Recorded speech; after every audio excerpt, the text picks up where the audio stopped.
with like those 80s flashback films, they often sucked. Like there's this one film with Alexander Daddario that I was just really bored. It was during COVID, and I gave it a good review on my channel at the time. But it's called We Live in the Shadows, and it's like a dumb, like satanic panic film. And of course, at the end, the priest is the bad guy.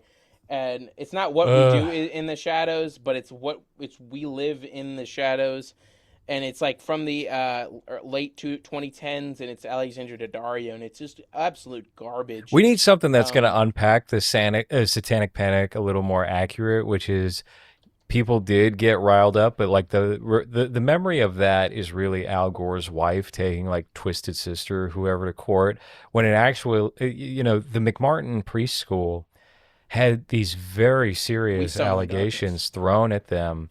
There was an investigation. The investigation cleared their name.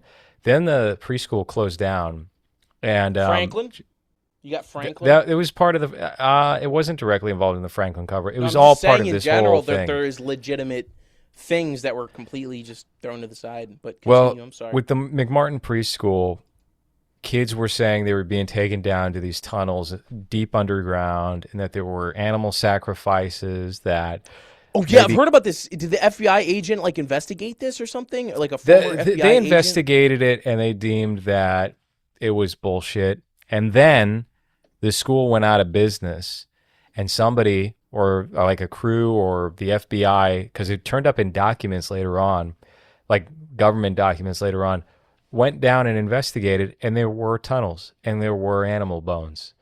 So the truth is, the satanic panic is always, you have these jesters who go around parading Satanism and the devil, and they're doing it in like this very cartoonish way. And they do serve a purpose in hiding the more malevolent version of that, where there are people out there doing bad shit, and they're Yeah, that's using one thing I Satanism was. as their Yeah, way to explore it. and I was, like I, this, the internet, what it was like before, like I would say, I mean, the censorship got bad in like 20, like 18, 2020, but I was still on the internet pre 2018, vividly, consciously. One of the most craziest things that happened to me is I went into psychosis after tapping into my brother's weed pen. So I was like, I was essentially like, when I was 14, 13, I was very high on like marijuana. That was one of my first like things that I got into. That thing was I conspiracy theory, smoking weed, and like getting into movies and stuff. So at the same, like I had these crazy like psychosis, like things where I would get into like Mexican drug cartels doing satanic sacrifices, looking into the weird deep footage of FBI agents discovering dead bones, or I was looking into like Pizzagate and all that stuff.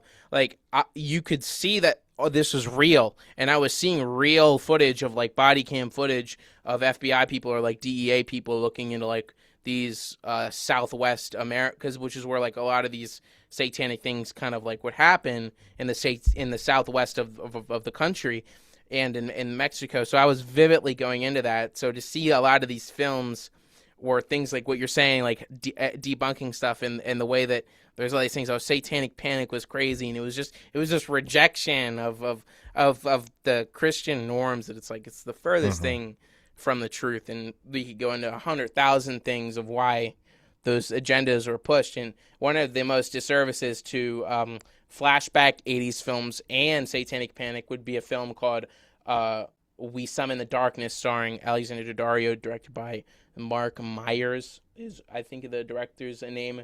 It's a very terrible film, and it's about going on a tour of like Motley, like it's like they filed. There's like some tour of some band in it. Let me think. Yeah. It's like there's all these like touring of like some popular band and stuff that they equate it to, and the villain, of course, is like the priest and stuff, and it's like the priest was trying to do it to get people to like worship God, and that it was like all a Christian conspiracy, and it's like, Ah. bro, Mm. it's so like furthest from the truth. But uh, with the shards, it feels like just way better in terms of like capturing the 80s feel, and it seems like there's actual evil going on